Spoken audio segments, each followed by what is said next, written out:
the key ingredients or the key elements of a enterprise AI strategy. You could think of it in three different areas. One is, what are the use cases? Of course, you want to know, what you will do with AI in the company. Second is, what are the people skills currently? And what are the organizational capabilities? The third is, what's your roadmap?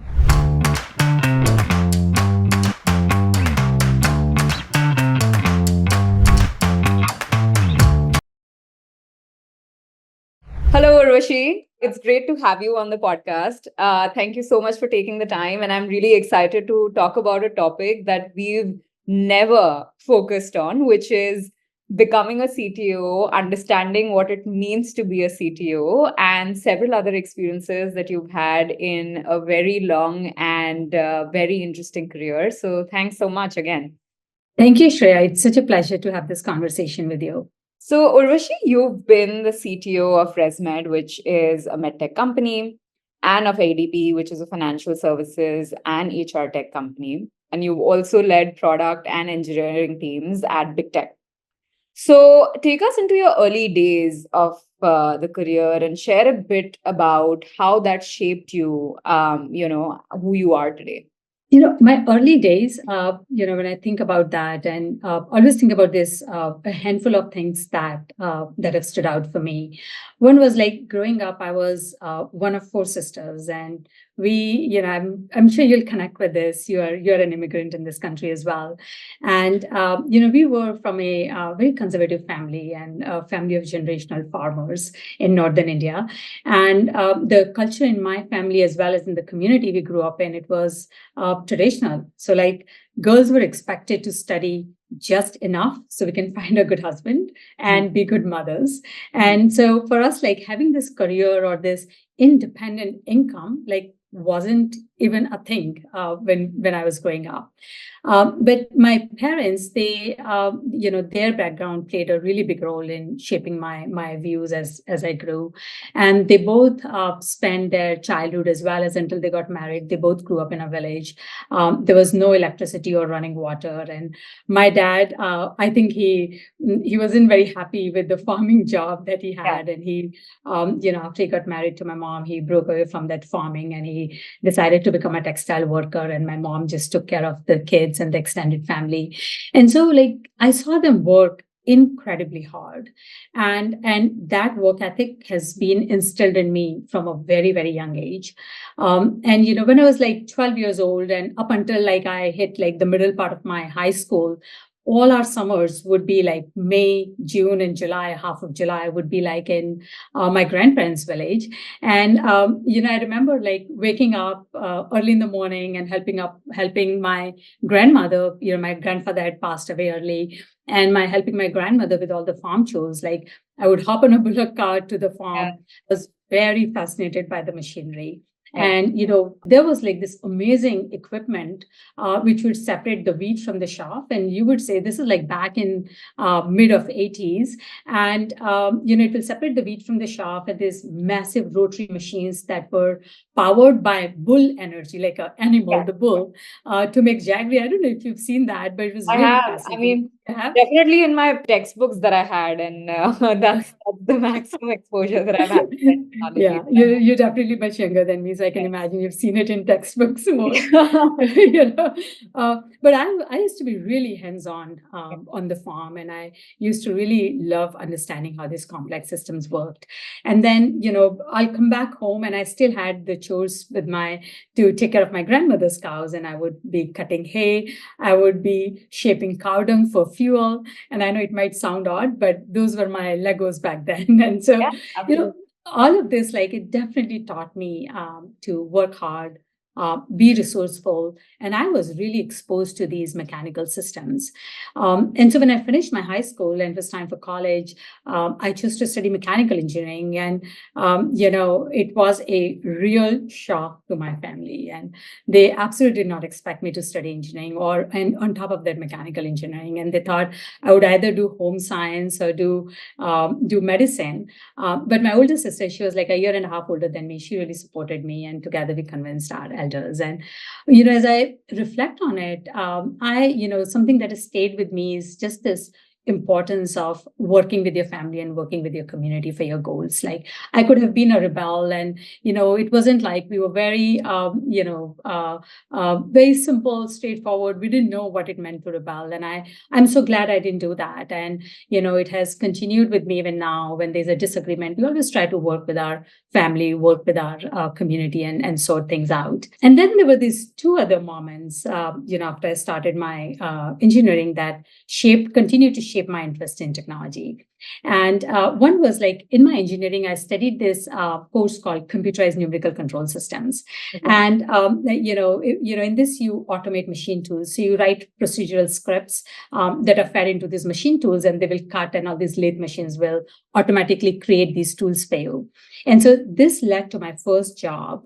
And in my first job, I was designing industrial blowers and air pollution control systems. Yeah. And I truly, truly loved my job, but I also felt like very isolated in the company because I was the only woman in the entire manufacturing company. So after being there for 3 years, I pivoted to academia. I was like, a lot of my friend engineers, they had become professors in the schools. And are there more women in academia in India, or? Absolutely. Okay. Right out of college, they graduate, they become professors, mostly in the same schools or their neighborhood schools. And it's very common there. At least back in my times, it was really common. When I was trying to teach the same course the third time, I was like, I don't think I can do this for my whole career. And I really missed being part of the strategy conversations or execution. I decided to pivot again and just explore different sectors, and just led me, like, because I didn't want to continue teaching. It just led me to take more risks. And, that led to my coming to the US. And that was the second part of the turning point.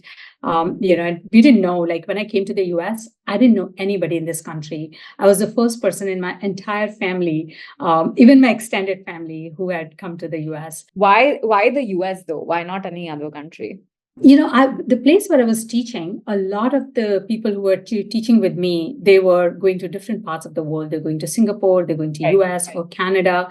And I was like, I wasn't really fascinated by, I didn't have a lot of exposure at that time. Right. And, this is back when I was writing my application in 2000. It's like, we didn't have internet at home. Right. But the university I was at, they had internet, and we had fixed hours to use the lab. Wow. And that's what you would use there. You would use for a couple hours in the day. Right. And, I was like, I didn't even know that there's this concept of applying to 10 different schools, because I only applied to one school. Yeah. And one of my professors I was helping with teaching one of the class, he was a visiting faculty to the school called Worcester Polytechnic Institute. And he's like, if you want to go to the US, you should apply to this school. And that's all I did, just one school. And it was interesting because, when I saw that application due date, it had gone. Like, I had applied in February. Okay. The due date was in January. Right. And so I just sent them an email, and they said, that's okay, you can send your application. Wow. So it was pretty interesting. It was more informal than what I learned now, especially having seen my kids go through college application process. Yeah.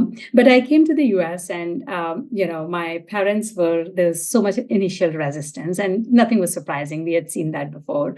But my sister supported me, and, I came for my master's year. I got a lot of waivers for the courses that I was already teaching there in India. So I got waivers for during my master's program. I ended up finishing my master's in like 9 months, and also did like 2 unpaid internships in parallel to gain this industry experience, because you don't want to be in the US in 2000, especially in the field of tech. That was, I had these amazing, really bright seniors who were graduating right with me. But because, they were here for 2 years, I'd finished in 1 year. And they had these great offers, but they were all pulled back because it was the worst time to be a technologist at that time. And, so I was like, I'll work in the industry. I'll just gain experience. And I found 2 industry internships through the career fair. And I just told them, I can help you with any of the projects you have on your back burner, and I'm just looking for course credits as part of my courses. And so I got those two places, and I was really fortunate. And but I wasn't very adept at web programming or SQL programming at the time, because what I did before was Autolisp, and those were the days when there's not these online resources where you can just go to YouTube, or you can just catch up on a new course overnight, and then you can get up to speed with it. So I taught myself programming from books, with very limited financial resources. And you can imagine when you're coming in from India here and paying the tuition, it's really hard early on. But it really reinforced in me that a technologist's greatest asset is self-learning. And it's then and now. I've never felt the situation where I have felt like I don't know something and I can't figure out something, because you can always talk to other friends, you can talk to your peers, you can talk to coworkers, and you can go online all the time. And back then, it's like if you don't know, you're just new in this country, and you want to have this a nice mask on you that you can do this, and you may be struggling so much behind the scenes. And if you're blocked, in programming, books don't often give you the answer, and your only option is to ask your manager or to ask a peer, and then you are really holding yourself back. And so the world has come so far off since then in the last 20 years. But really, one thing that I found extremely valuable is self-learning in this field of technology. Can always keep you current with what's going on, and you can help others. That's another way for you to stay current. Just help others, and you learn in that process. So as I just think through this, and I often get asked this question, when I go to especially women events, that what I wished I knew 25 years ago. And I always say, it's like work hard while you have these fewer responsibilities of life. Like, I had so much time back then compared to what I saw after that. And so just you have fewer things happening in life, your personal life, like just use the time to gain the skills, get another degree, work hard, do online courses. Always stay connected with your family and your community. I know it's like a little modern concept that you can leave your house and go stay in the city, even if your family might be staying close by. And I think it's great to be independent, but always stay connected with your family, because they'll keep you grounded. And then, of course, take risks, pivot across different aspects. If you don't like something, it's totally okay to try something else. Just be curious and always be this hand-on and self-learning in the field of technology. Yeah, I agree. And it's something that you mentioned, right, about self-learning. It's very interesting how times have changed, and now there are so many resources, to the extent that people almost find it difficult to filter through, okay, what is the best resource or who should they listen to. So I feel like this has really truly become an art in itself. I mean, even I did not have access to the internet while I was in high school. So in some way, I think I was definitely lucky versus now. It's harder to sort through information for sure. Let's now talk about becoming a CTO, and think about it from the perspective of a 20-year-old something who is listening to this podcast and wants to become a CTO. And I specifically asked this from the context of where we are today and where we will be in the future, especially given the advent of AI. What do you think will be the role of a CTO in the future, and how can this 20-year-old something prepare herself or himself for the future? I think it's really important to acknowledge that even though with these drastic changes we see around, or we hear around, the foundational role of a technologist is still very relevant. And so, like traditionally, like the CTO role really evolved with the company's growth stage. And so if you are in these early stage companies, a CTO would likely be the technical co-founder. They are writing code, they're bootstrapping solutions. But then as the company grows, for the CTO to grow with the company, they really have to learn to scale themselves and transition into this seasoned leader. Like they have to focus now on strategy, focus on architecture. They have to do a lot of cross-functional collaboration. And then as the company further grows, maybe they get to Series E or they go IPO, the CTO's role transitions again, because now the CTO in a larger company is actually a change agent, because there's so much change that's happening within the company back from the days of this early product MVP, a product market fit, and now there are multiple products, there are global teams, there are global solutions, there are regulatory aspects, and so transformation becomes a core part, and being a change agent becomes a very critical part of a CTO's role. And they are, in addition to that, they're also digital business leaders, and they're sometimes responsible for P&L. And so one thing, gets really interesting with AI in the picture is, and I've been seeing this for the last 6-7 years, especially since 2018. Everyone in the industry back then was talking about, where is my enterprise digital strategy? And that would be the topmost question for a CTO. Hey, where is our digital strategy for the enterprise? You hit 2020, the biggest question was, where is my enterprise cloud strategy? Sure. You got into 2022, it's like, where's my enterprise data strategy? That took center stage. And of course, in the last 18 months, it's all about enterprise AI strategy. And, the amazing thing is that, these are not, any of these are not separate things. They're all elements of an overall digital strategy for the company. What is different, though, is for each of these areas, be it the cloud or data or AI or overall digital, in each of these areas, as the technologies became more accessible, each area became a prominent focus for digital transformation. And that's what we are seeing right now with AI. Like all these AI technologies have become more accessible. And so now, of course, the role of the CTO has drastically actually evolved in two main areas. And again, the two areas I'll mention, these were, CTOs focused on these areas before as well, but how they are focusing on this area has evolved. One is how the customer experiences are built.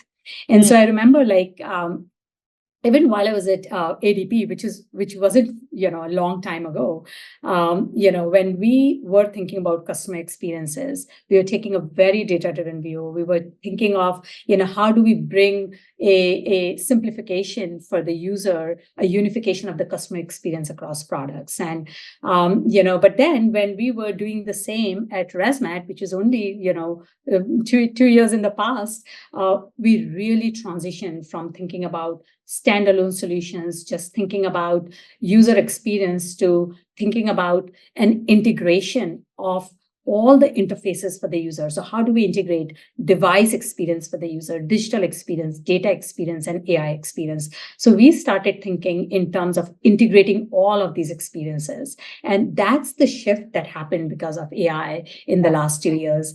And so now, as we think about modernizing systems or building new products, we are thinking about what is the impact on this new experience due to AI from the get-go. So that's a big change. The other thing that's happening along with it is we think about top line growth from the get-go, because AI is expensive. If we are powering any of the experiences with AI, we're also trying to understand what would this mean for a top line growth. And the second area is, and again, the whole area of employee experience is huge. Like now, when we build employee experience in the last 2 years, we are using AI for employee productivity across all the functions, like starting with engineering, for software development, for sales, for marketing, all of the content generation, summarization of documents. And, this is really driving productivity for the company, and it's a bottom line savings. While all of this was really important in the past as well, this is front and center for an enterprise AI strategy. And then what we see as we are having this shift is, it's very interesting because in 2016, 2017, between 2017 and 2019, I was directly responsible for data and AI at Amex.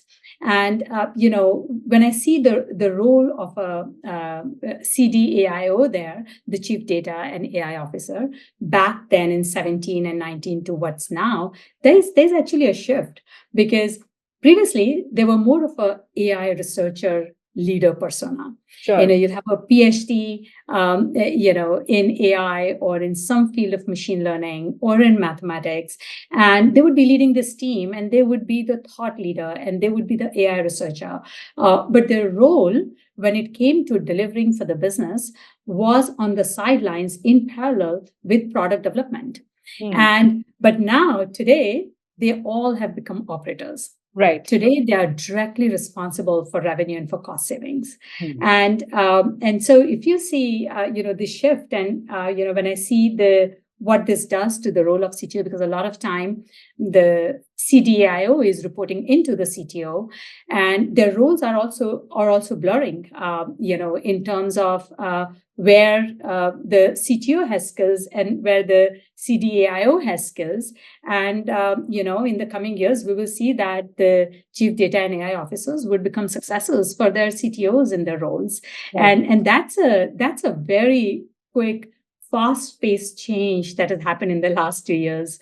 And to your earlier question on, what particularly it means specifically for the role of the CTO in the AI world, I think that, even in the previous models, CTOs always worked very closely on business strategy. They worked side by side with business and customers. All of that is accelerating now. And the CTOs will also need to be fluent in AI ethics, because they are able to see the whole end to end. And so bringing their privacy teams on board from data governance standpoint, AI ethics, managing the risk between the balance and the risk of innovation versus what does it mean? Are we ready to launch this feature in production? And, all of those areas are also new areas now for the CTO. And, it's going to be really exciting, and we'll see that. In fact, I'm also very curious to see how further the CTO's role will evolve. But I think, the core foundations have not changed. You still need this very solid, robust foundations for digital transformation to happen. You need your systems to be stable. You need the architecture to be modernized. You want to build unified customer experiences, simpler experiences. You want all the products of your company to look like the products of one company, not the products of 10 different companies. But now, to take advantage of AI, all of this is accelerating, because you can do, you can launch successful and cost-effective AI products in the market only if your foundations are in place, your data platform is in place.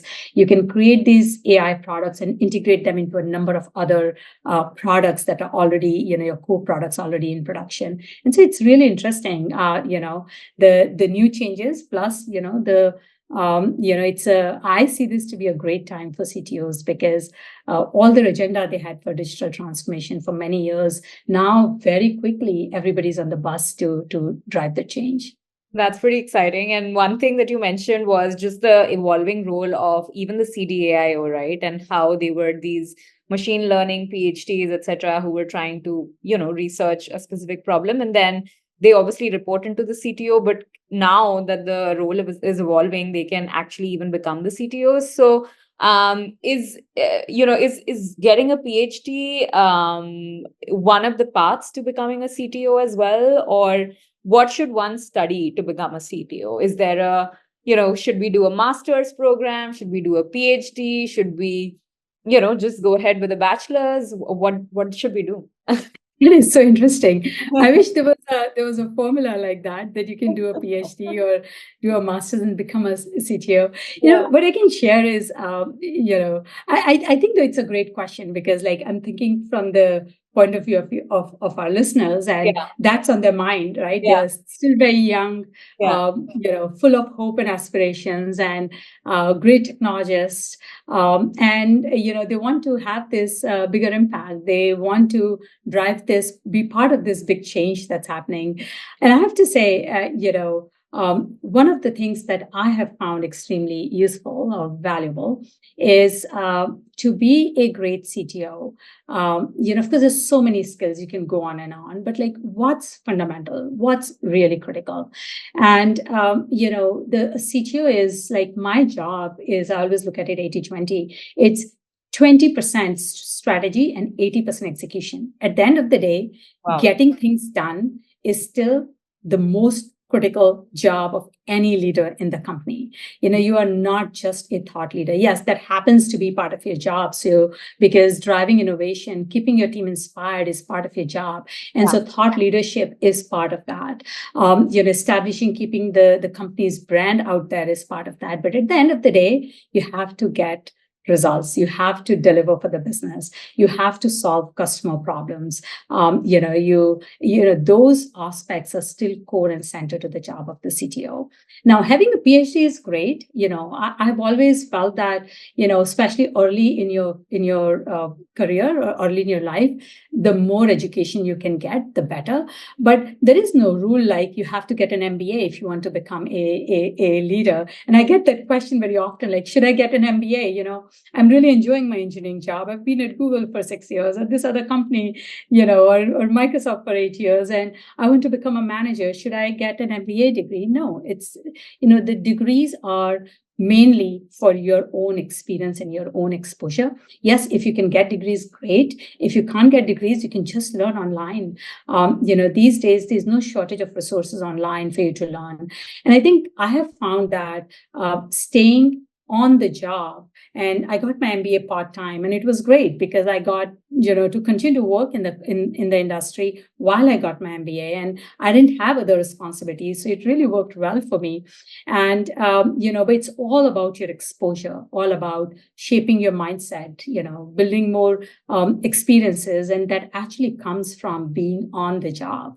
And for me, just going across these different industries and, working across sectors, working across different aspects of the technology domain, that played a big role in my, ability to become a CTO. And, after I didn't know earlier, really, most of the times you don't think a lot about, what your CTO is doing. You just look at them as your manager and you work with them. But, when I actually became a CTO, that's the time when I realized that everything that I had worked on in the last 20 years actually helped me do that job and helped me understand how to do that job while still working on a regular basis with my peers and with business to understand the culture of the company, to understand what it means to be successful in this company.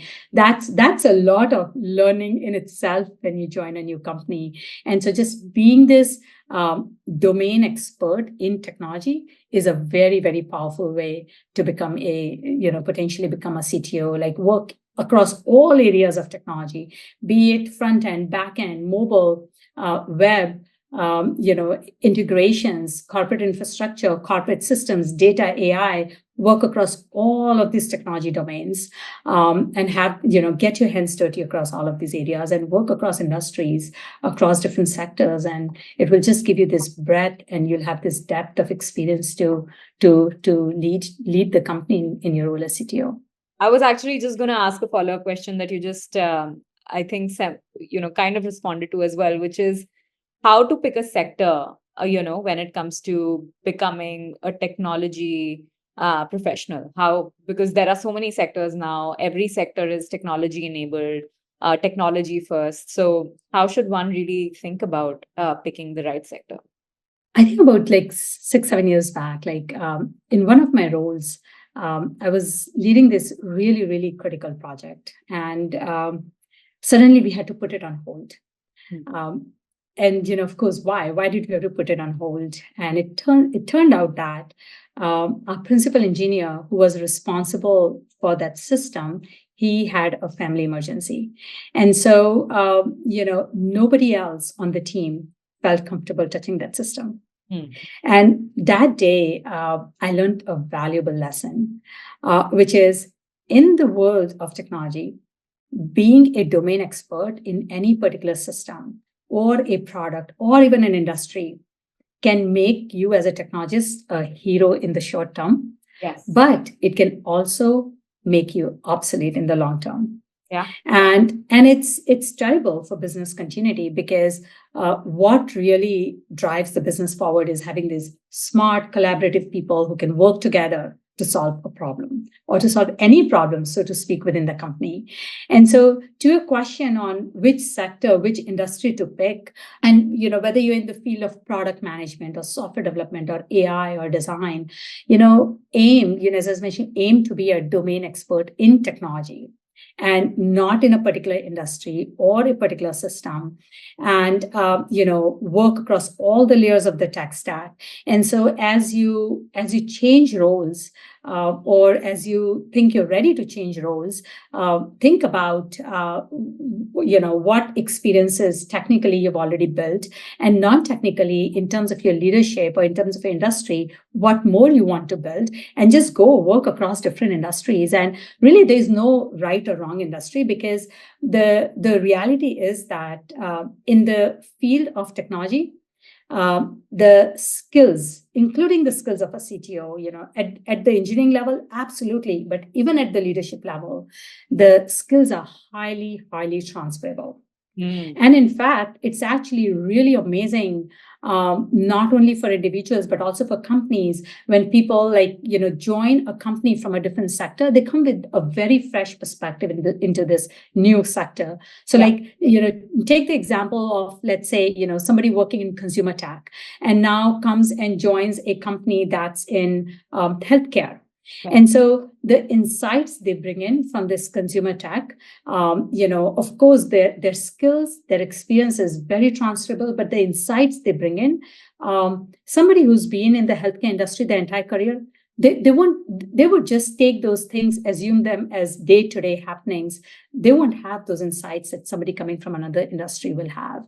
And so it's really good for the industry, and it's really good for the individuals, because you'll come in, you'll feel really valuable because you bring in this so many transferable skills. At the same time, now you're part of a different industry, and you get to help shape and learn about a new industry, and actually shape the direction of the industry. And it's really helping a lot, actually even currently happening a lot in healthcare. And actually, if you see in after 2002, when of course all the dot-com crash happened, a lot of awesome technologists went to Wall Street. They all started working in finance. And then happened 2008, Yeah. and when That's I what was you in, catch. and even in 2014, when I was in Amazon, a lot of the new hiring we did, and I was in New Jersey and New York, we were getting these awesome technologists from banks. And it would hurt so much for the banks to lose all their talent, but the exit of the talent kept happening all the way until then. And and of course, then the banks got realigned. They started to have more investment in technology, and the whole area between actually 2015 to this year has been this whole world of fintech, where banks have made so much investment in technology. And today, if you're a technologist in a healthcare industry, or in a bank, or in a high-tech company, like one of your big five big tech, you'll have very similar experiences, and you will find that your impact on the business is so much more higher in these industries that were not found as tech industries. Or and so it's really it's great for the industry, it's great for individuals to just go work across these different sectors, different companies, versus a lot of technologists, they'll work in one technology company and go to another and go to the third and come back to the first one. And I think I think that people should move around these different industries, and it's great win-win on both sides. That's great. And just talking about talent, a large part of becoming a CTO is building a team. So let's talk about that. What traits do you look for when you hire someone on your team? And how has that changed with the increased focus on AI? So see, in the field of technology, of course, for sure, technical skills are a given. You have to have the foundational technical skills, may not necessarily be specific technology, but the foundations. But then for me, people who truly stand out are people who are technologists who are kind and collaborative. We want them to be absolutely amazing team players. Then technologists or leaders who are empathetic and action oriented. Like, of course, we want them to get things done, but we want them to get things done by understanding others, having the empathy to understand what's happening, the context of the organization, the history of the organization. And it's so important for them to support their other colleagues while driving the projects forward is important. It's so important to also balance your action with your understanding and working with others. The third thing I would say is I think people who love to learn and they enjoy teaching others and mentoring others. And, the best way in this world, I always like to look at it as learn, apply, teach, and it's like it applies even to high school students. You learn a new thing, you do a new project, and then you go teach it to someone. And you want your hires, you want your direct, I want my direct reports and my teams to be lifelong learners, they be mentors. And it shouldn't be that, taking the time out for mentoring is taking them away from their key other things. Mentoring is a part of their job, and it's essential on the teams. That's how teams continuously improve. Best technologists give back more than what they get from the team.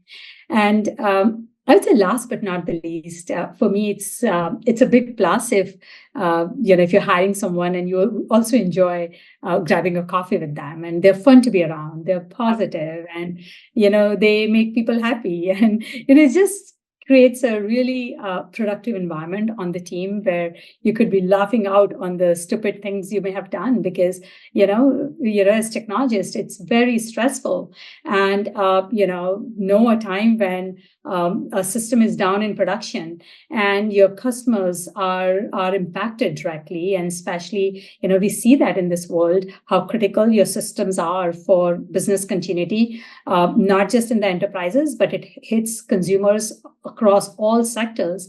And so it's a very stressful job, and if you could be someone who's fun to be around and don't take yourself too seriously. It's just at the end of the day I look at you have this team, and assembling a team isn't just about like filling up these roles. Yes. Right? Like you have these 5 direct reports and they have all these roles and they are really, really great in their roles.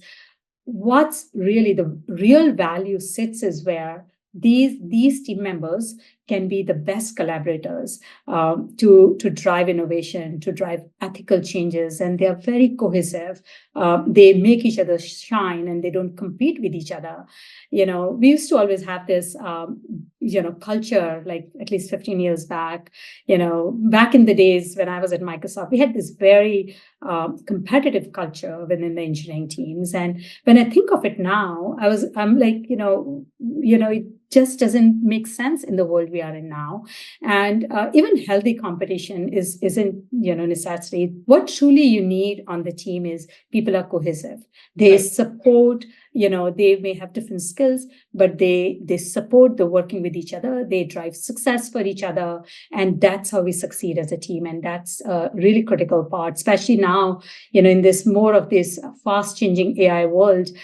You don't want your engineers telling other engineers, oh, you don't know this. You don't want that.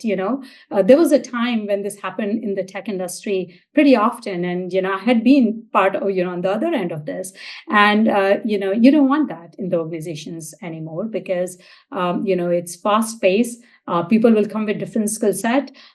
Together, they will have the right skill set and they will be the right team versus individuals. And how easy is it to determine all of this while interviewing them? What are the key questions to ask? 1 or 2 key questions that you definitely ask to determine some of these qualities. The last one is really easy. You just, you for your interview, make it either a lunch interview or make it a coffee chat, or your informational could be a coffee chat.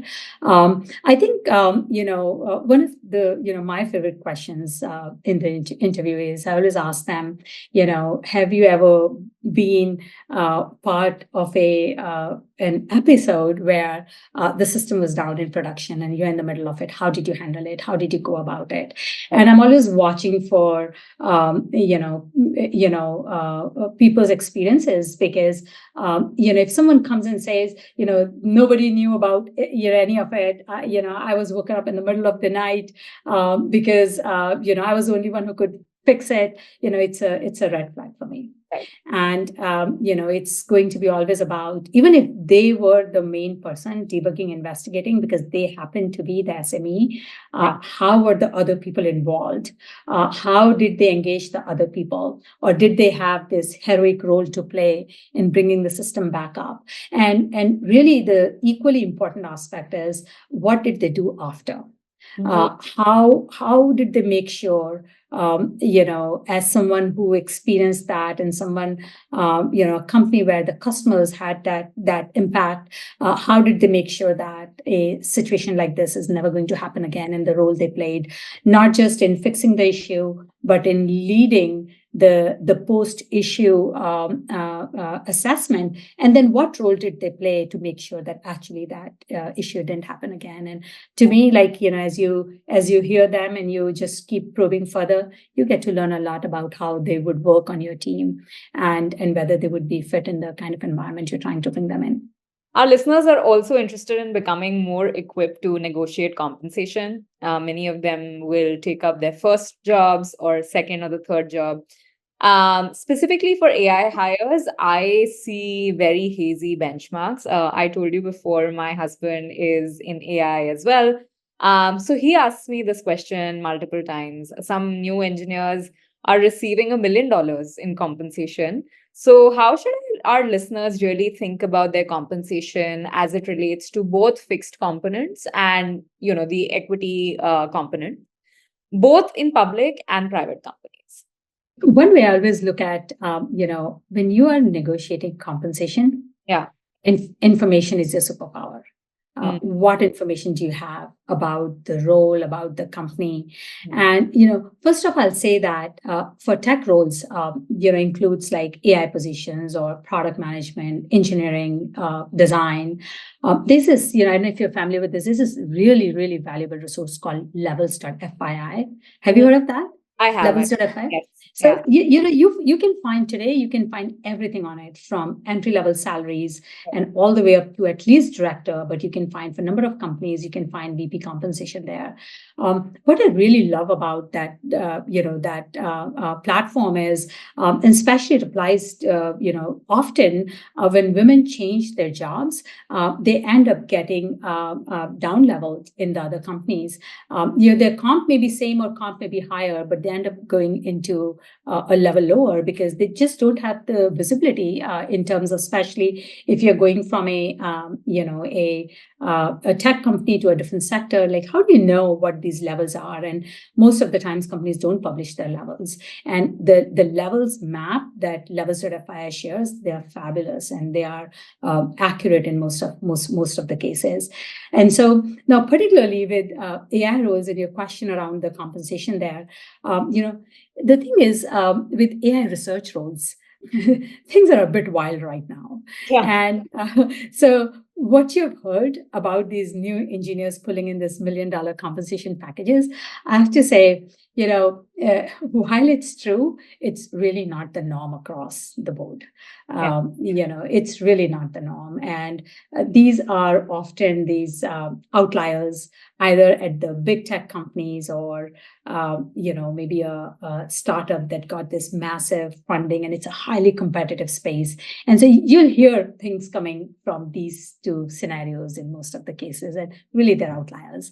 But I have to say, irrespective, I have to say, particularly for our listeners, as they are thinking about their compensation and negotiation, of course, stay informed, network with peers. Actually, often your peers, and especially now, at least I know on the East Coast, companies cannot, and I think now it's more of a federal regulation, the companies cannot ask your current salary. They can only ask you what you expect.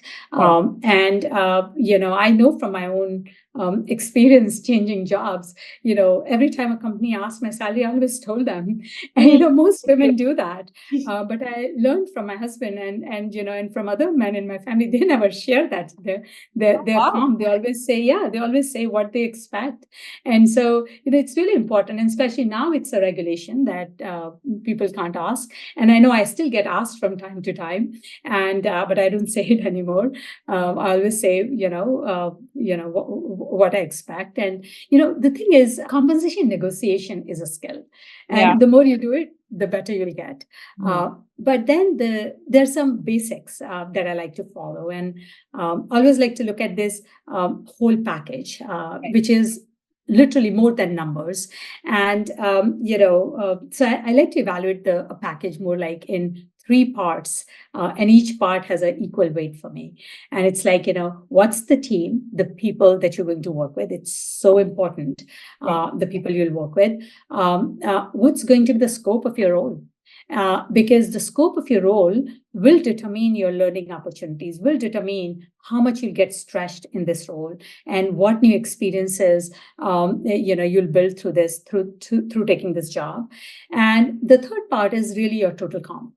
And always say total comp, because if you start comparing your base salary and your bonus and your equity, it is a very, very large world across startup world, early stage companies, or the companies that are smaller in the IPO companies that are smaller, companies that are very mature, and then is a completely different world in the private equity. And so look at your total comp, or at least separate your total comp into your cash comp and your equity. And it's equity is worth very different in different companies. And so you want to make sure that your cash comp will provide for your expenses at a minimum. And don't just leave a company where you have a reasonable cash comp and join a startup with a very small cash comp and largely equity, because it comes with an extensive level of risk.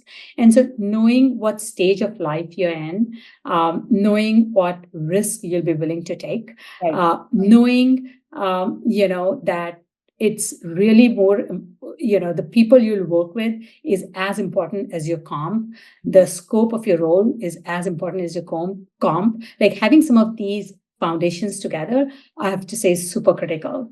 And, of course, do your research, know your worth, and most importantly, in a compensation discussion, don't talk too much and be very, very confident. Yeah, I mean, actually, good revelation. I didn't know that you can not disclose your current compensation. Like yourself, I used to Okay. tell as well, that maybe it's a benchmark and it's okay, but looks like maybe not. I could have done better. There's really no reason for a company to know what you make currently. Like, Right.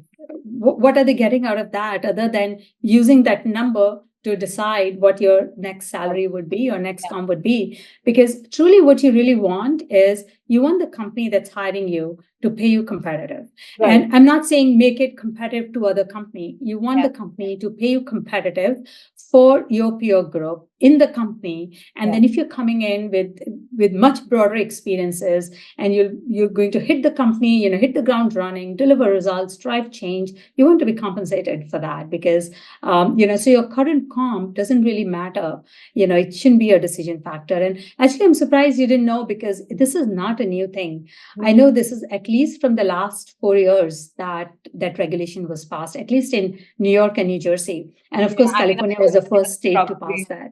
Yeah. I mean, in India, it's a very it's the most fundamental question. And to your point, they actually decide how to compensate you in the future. And in New York, of course, like when I see JDs and stuff, there's a salary range, or there's an exact salary number that they put out as well, right? Yeah. Which we see in other states. I think let's just, since you've been a part of big companies, and you've really driven change to a great extent when it comes to this technology, let's talk about implementing AI in these large companies or corporates, right? So every person and every company is concerned about lagging behind due to the advent of smarter AI. I was just reading before the before the recording, I was just reading a Fortune article that stated that JP Morgan CEO Jamie Dimon compares AI potential impact to electricity and steam engine and says that tech could actually augment virtually every job on this planet. So, therefore, some CEOs and CTOs are almost pressurized by their boards to have an AI strategy. How should companies really build their AI strategy? Like, where should they start? How should they organize their work? How long can it take? So it's really interesting. Every day you hear this in the news. Company A establishing AI partnership with company B. Another company where every CEO, you go to a conference and you hear any CEO. And everyone is talking about AI, right? And of course, in some aspects for good reasons. I think this is probably, more than what happened for cloud, significantly more than what happened for cloud. And particularly because, of course, the accessibility aspects of it, it went into the consumer domain very quickly. And also its potential value and potential impact. So, the boards, when it comes to the boards, I think this is, I call it like a golden opportunity for the CTOs because this is truly driving acceleration of cloud transformations. It's driving consolidation of your backend systems.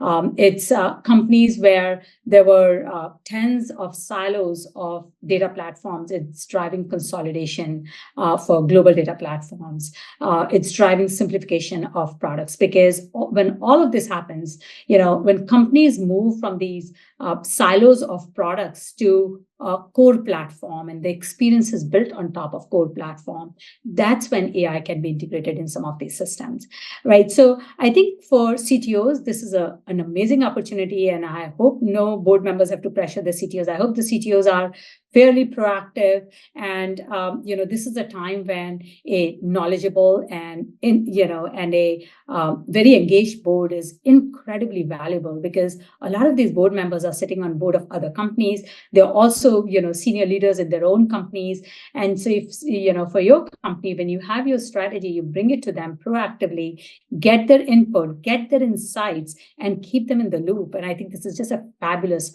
opportunity for the CTOs to do that. The way I look at I would say the key ingredients or the key elements of a enterprise AI strategy, you could think of it in three different areas. One is, what are the use cases? Of course, you want to know, what you will do with AI in the company. Second is, what are the people's skills currently? And what are the organizational capabilities? And I'll touch a little bit on each of these. And then the third is, what's your roadmap? And so when it comes to use case, I know we were talking earlier, of course, your use cases can be customer-facing use cases, can be internal use cases. But really, what the industry has already seen through these experiments in the last 1 year and more clarity on what the big tech companies are doing from an AI standpoint, what's happening with these bigger AI companies and the models, the various models coming in from the AI companies, that, the best place to start your AI journey is internal. Get your employees productive. The internal use cases will drive, of course, increased productivity, faster ROI. It also, poses lower risk, because it's all internal, lower risk from a data privacy standpoint, lower risk from an unreliable output standpoint. And so you invest in your co-pilots for developers. You invest in, either using these, other co-pilots off the shelf AI capabilities, or, if the companies are ready, like a lot of these banks have already done that, they have trained, they've further fine-tuned the AI models for their own data. And so, now they can use AI for research, they can use for compilation of content, they can use for response to emails. And there's so many powerful internal use cases. And that's one of the best places to start and get the company ready for those next stages that will come. I think when it comes to people skills and organizational capability, it's most companies are facing this challenge of people within the organization not having the skills, and it's time to upskill people across the organization, including your engineering teams. And so specific investment in people's skills is super critical. We have to take everybody along. That's the only way companies will succeed. But also, it's important to establish these AI partnerships. You don't want to be like in the world of the cloud many years ago. Companies had every cloud provider available out in the market. They bought their services, and what did we see? We saw this incredible complexity in the infrastructure, and eventually companies went to this model of a single cloud provider, like a primary cloud provider and a secondary cloud provider, or maybe a private private data center, or private cloud, which is your data center transform to a cloud. So all of these models are there, and so don't rush and start working with every AI company out there. Be very thoughtful, be analytical, be strategic about which companies you're working with. Involve your CTO and your your chief data and AI officer in all of those partnership discussions. And I know it's very tempting sometimes for global companies and the global business leaders who are based either in different parts of the world to just go and everybody has their budget to go and establish a AI partnership with their local company. It's very tempting to do that, but eventually that's good for experimentation, but that will not deliver ROI for your business. What will deliver ROI for your business is this enterprise AI capability. Even if it's done in small scales, we should be able to scale the AI capabilities that we've built and that have been found to be useful. So that's really the people skills and the organizational capabilities part of it. And then comes the roadmap. I think what I've really found is the McKinsey framework of 3 horizons. I love that framework because it gives a very simple view to a broad audience on technology focus areas or technology investment areas. And so when it comes to AI strategy, your horizon 1 is your core business. You of course focused on the internal ones, but your roadmap now focus more on the external capabilities. Is you can say whatever is your core business, you're going to use AI to strengthen areas of your core business. And a lot of times that falls around customer retention and customer engagement. You can or customer coaching or customer discovery. Those are all your core businesses. Like if you strengthen these areas using AI, you'll strengthen your core business. And then you have your horizon 2, which is more of these emerging opportunities. And so you can think of this as all companies have this unique proprietary data, and of course your core data is key part of your AI strategy. And so now you can have these data driven or data-powered AI products, and they can actually create new revenue streams for your company. These are all the emerging opportunities. And again, some of these were happening in the past before these last 18 months as well, but you can do more of that. But look at areas where AI can be used to drive more revenue streams, which means you're actually using these digital capabilities to do something that was done physically before. And so because that's what will result into new revenue streams. And so those are all your emerging opportunities. And, of course, the horizon 3 is your bigger, the long-term goal where, everything that you do in the company, as you think about your long-term company's digital transformation, every process, every system, every product, you want to assess how you would reimagine that now that we have all these AI technologies available. And it's really your long horizon. And I think that irrespective of so much going on, one of the big things, is really there's really no need to panic. Just start wherever you are and focus on internal use cases, invest in developing your people, set quarterly AI goals. Like if the teams don't have quarterly AI goals, change that. Because no matter how little progress you make, you have to have those goals. Otherwise, there'll be just too much happening because you'll have to begin at some point of time. Right. Keep small goals, that's okay, but focus on the quarterly goals for AI. And it's really the keys to get started. Iterate as you go. Even this, your AI, enterprise AI strategy is not set in stone. You will evolve it every other quarter, because the most important thing that I think for companies now, and the role that CTOs can play with the AI advancements, is to make sure that the company is positioned for long-term success. And, of course, that long-term success will come with this small steps we'll take internally, we'll take in our customer-facing products, and we learn and we go from there.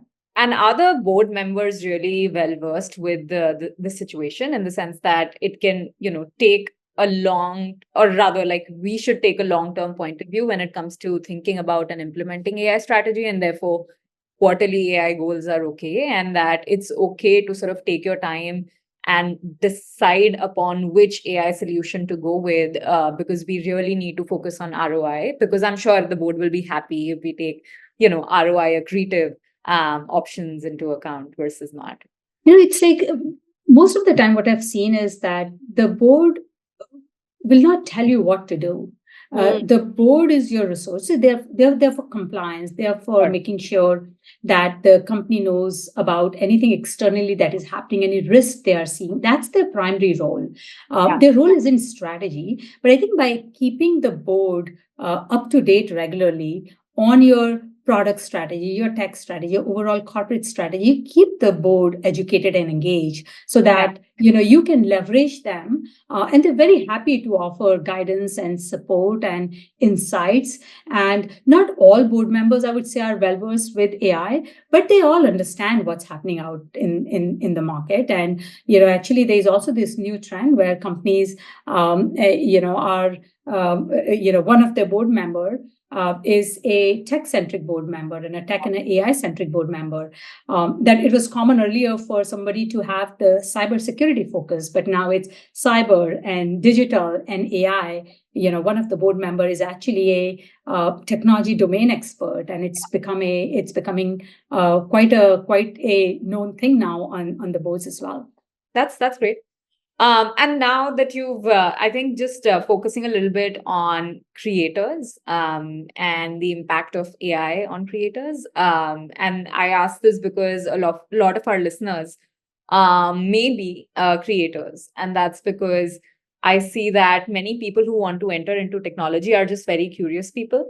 And therefore, they speak with multiple people, and therefore they start a podcast or something similar. So you work with the Audible team at Amazon. So how do you think creators can continue to be creative with AI, and what does the future hold? So, I was at Audible for about 3.5 years as director of engineering, and I got a chance to be really close to how this audiobook business operates.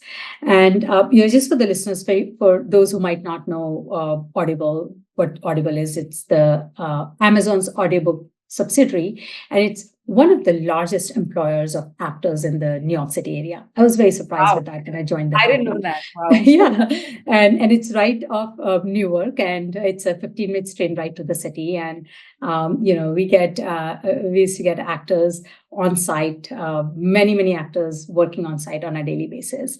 And so when we talk about AI and creativity in the space of audiobooks, just imagine like a floor full of these phone booth style recording rooms where voice actors, they are bringing these books to life with all of their emotions and nuances.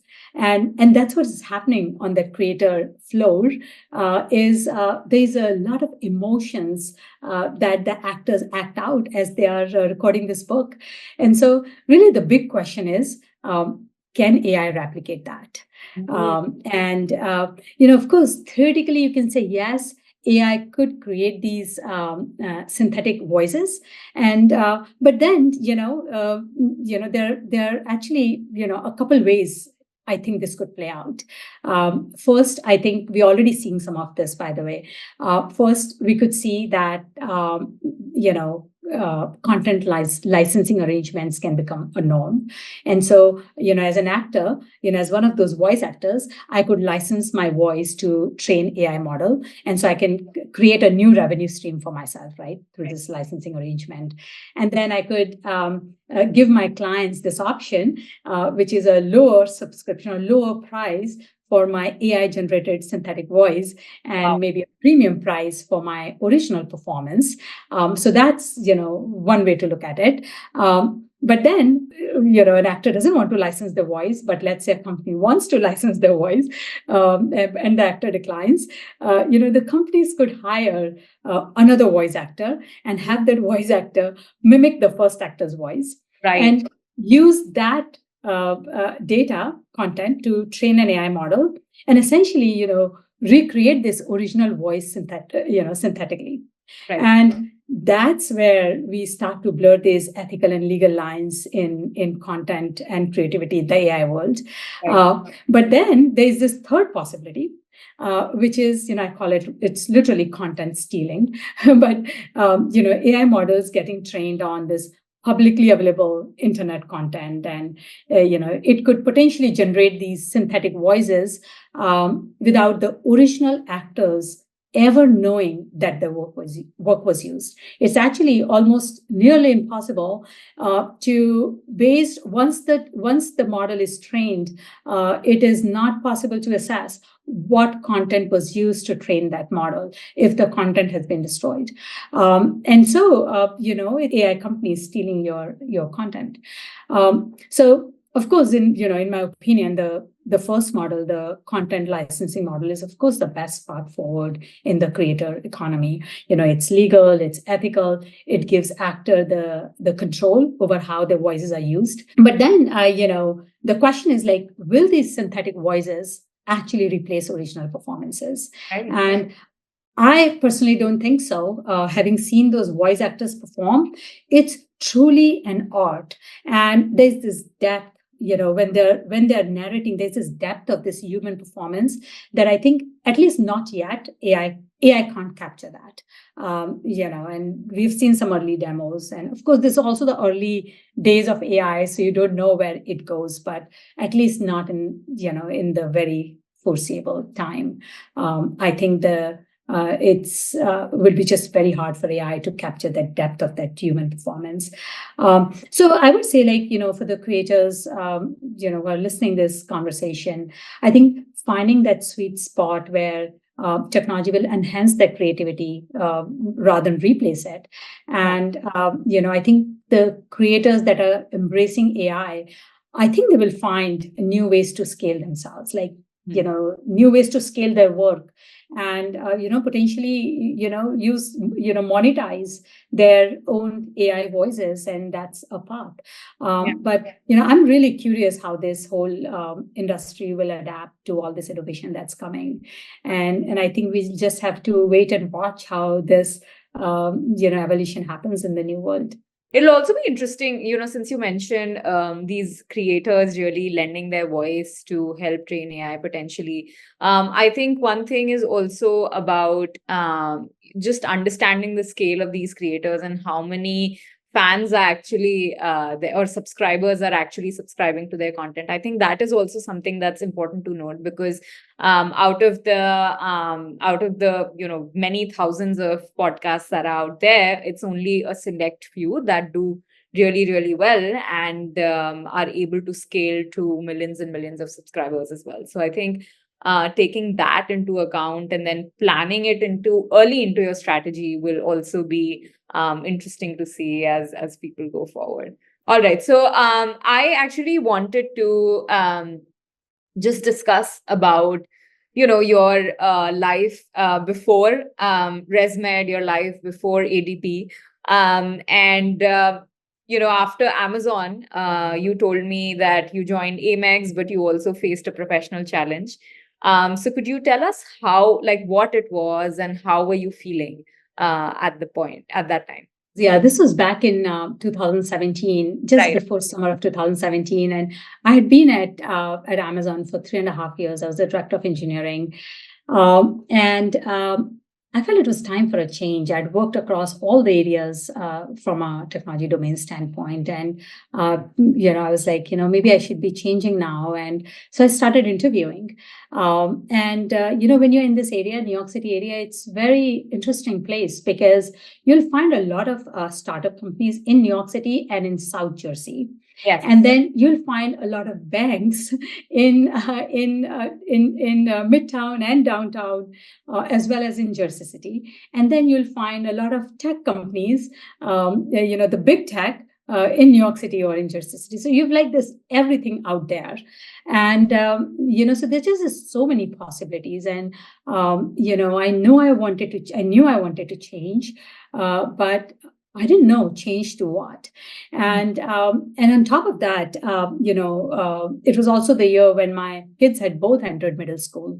Right. And I was really worried that if I change my job, it will have if it has a bigger scope, will I have time for my kids? What if my job is in the city and then I'm adding this 3 hours of round trip every day? And of course, all of that means less time with my kids, and it weighed really heavily on my mind. And I was torn between this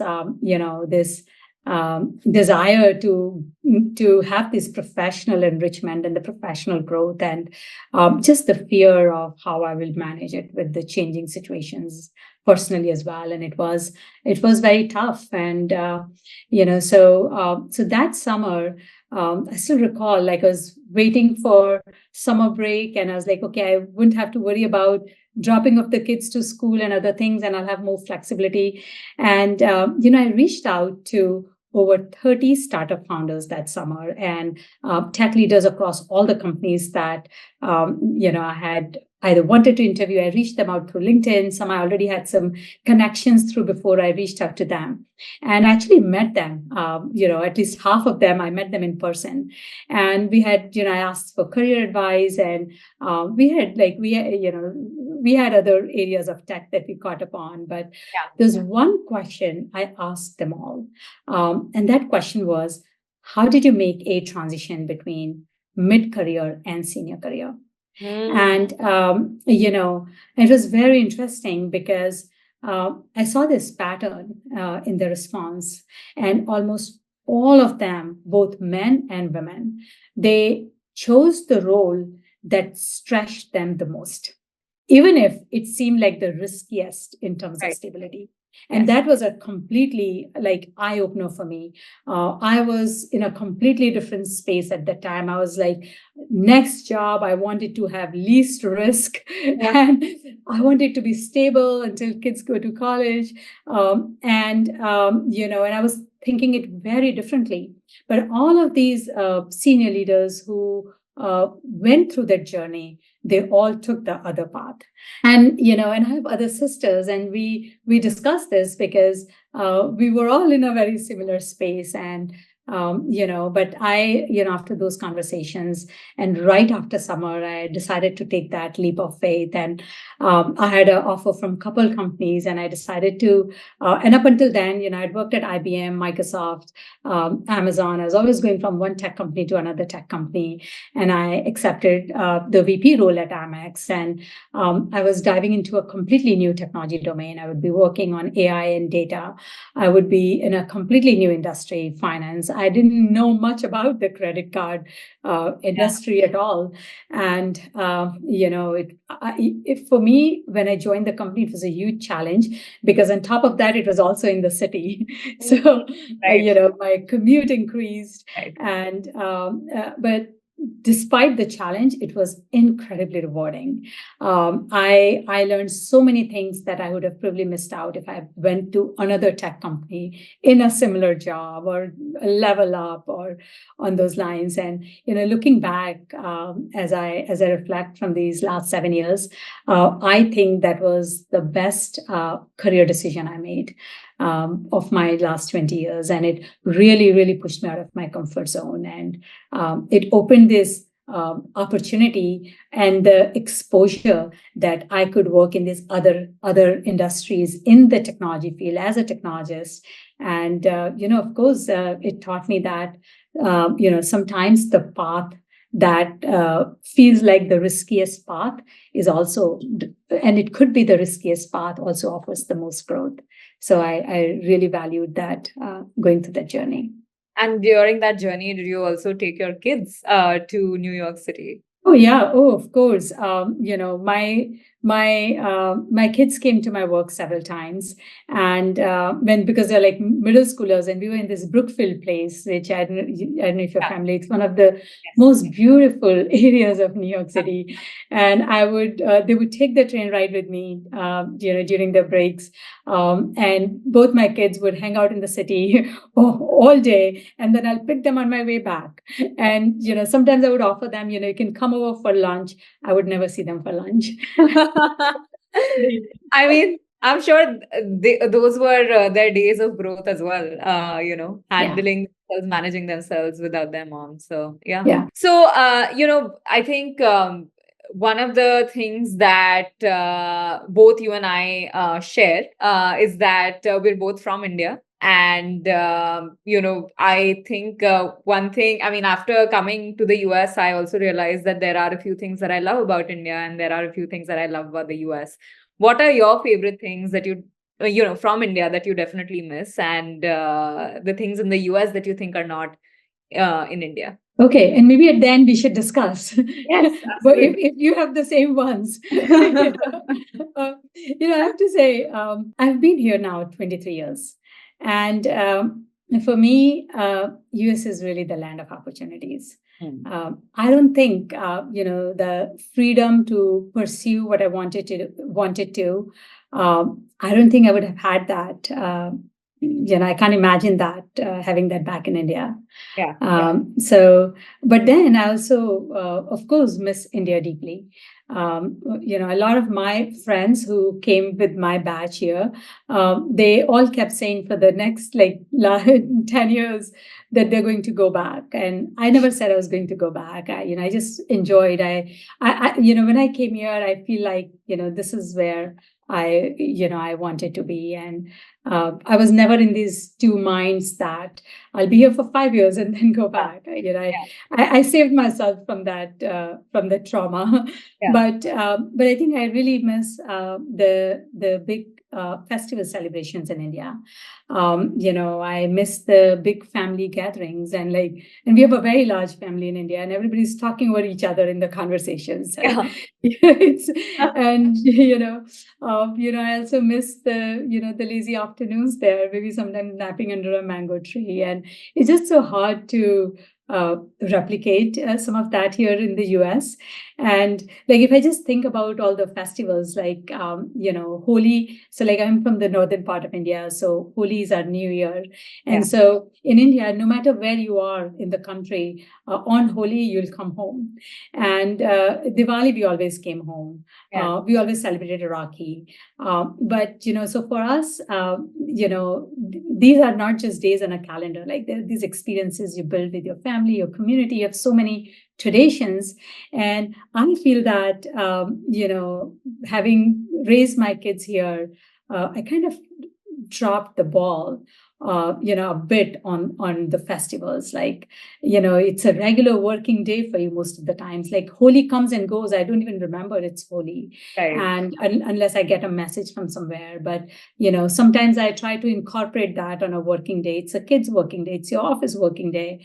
But I feel like looking back, I wish I could have found a way to bring more of that festive environment into the growing up of the kids. And I do think that this combination of growing up in a very conservative Indian family and then moving to the US gives you this very unique, at least gave me a very unique blend of influences of both East and the West. And it taught me to appreciate these perspectives and bridge these cultures. And I kind of find that to be like a a value within me that I bring into my roles as I work with people from different places and different cultures.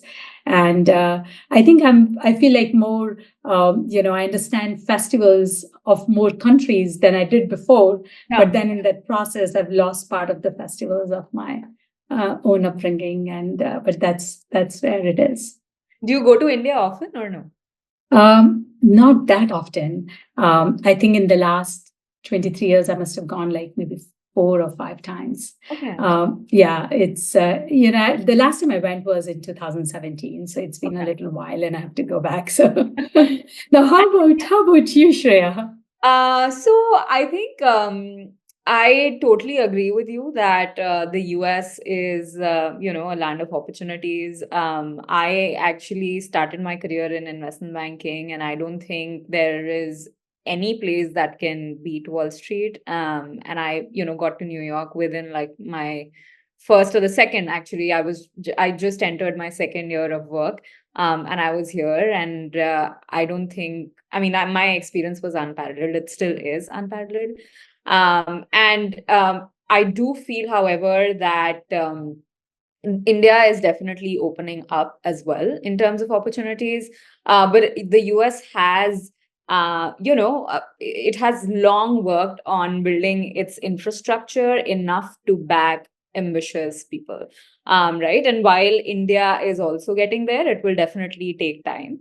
But we are also a country that leapfrogs and very quickly so. So you never know with India.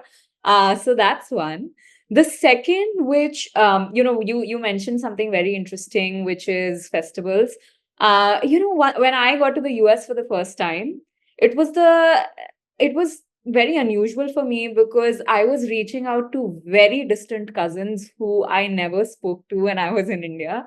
And that was because I was missing them or missing family, being around family during Diwali, for example. Diwali is this, as you said, like it's a day where I always feel like being with family. And I miss that too, for sure. And I miss my sweets. So I go to Journal Square quite often to eat jalebi and some random sweets. So yeah, I miss that.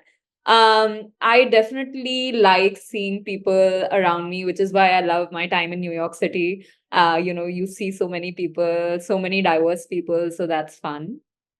Yeah, and I think, yeah, just being with family is something that I definitely miss, but I'm trying to make it a point to meet with more and more people here just to make sure that I don't miss that immensely. That's awesome. Women Who Build podcast definitely helps because I never feel lonely. That's a good one. Yes. So that's what happens. And but you also mentioned that you love going to New York City. In fact, the last time we spoke, I was at this coffee shop and you told me about your coffee shop experiences. So why don't you tell us what is your favorite thing to do in the city? Okay, so I have now been in Jersey, or I lived in Jersey for 11 years.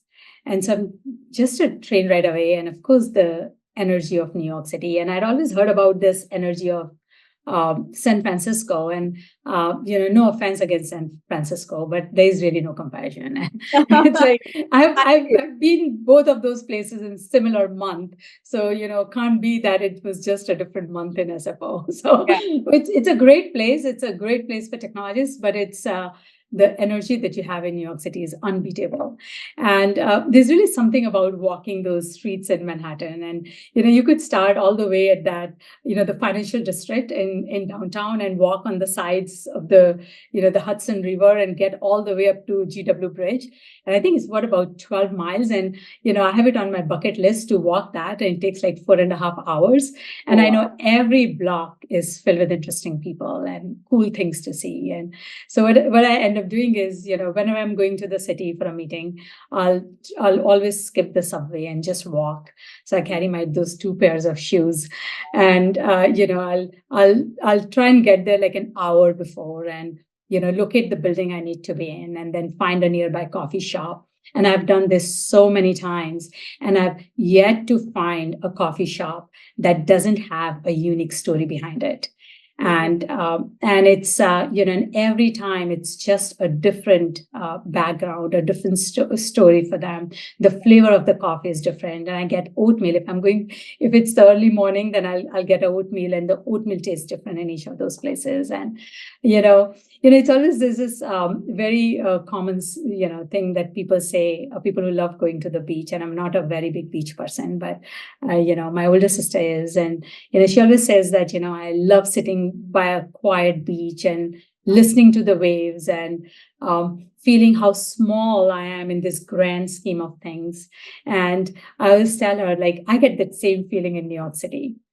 And it always inspires me to do more things that are useful and to be useful to people. And I'm so inspired by just visiting there and seeing people and seeing those different things on the streets. And it's very, to me, it's really inspiring. Great that you mentioned this, because whenever I go to the city, I feel that I'm not doing enough. It makes me feel sure. Yeah. But obviously, like there's an element of growth to everyone's lives. So, but I totally agree with you. In fact, for our next podcast, we are speaking with Alyssa Marshall, who is one of the co-founders of. I don't know if you've been to the Maman coffee shop, but Maman is. I mean, they started the bakery / the coffee shop after their mothers, because maman in French means mom. And they learned how to cook from their moms. And they have now around 40 outlets across New York, San Francisco, Maryland. Then they have a few in France as well. And they're a couple, and it's really beautiful and very different from a very typical New York coffee shop. They have very like French designs and very like a very different menu altogether. So you should definitely try it out. Definitely checking them out next time. Yes, absolutely. But thank you so much. It was great talking to you. And I'm sure so many of our listeners will learn from you as to how to become a CTO. And I will keep you posted if someone tells me that they became a CTO because they listen to you. That would be amazing. Yes. Success. Even if it touches one person, it inspires one person. That's success. Yes. Thank you, Shreya. This was so fabulous. Thank you for these amazing questions that you had, and it really got me back into these very, very old times, and got me reflecting on so many things in my career. And it was so awesome to talk to you. Thank you for taking the time.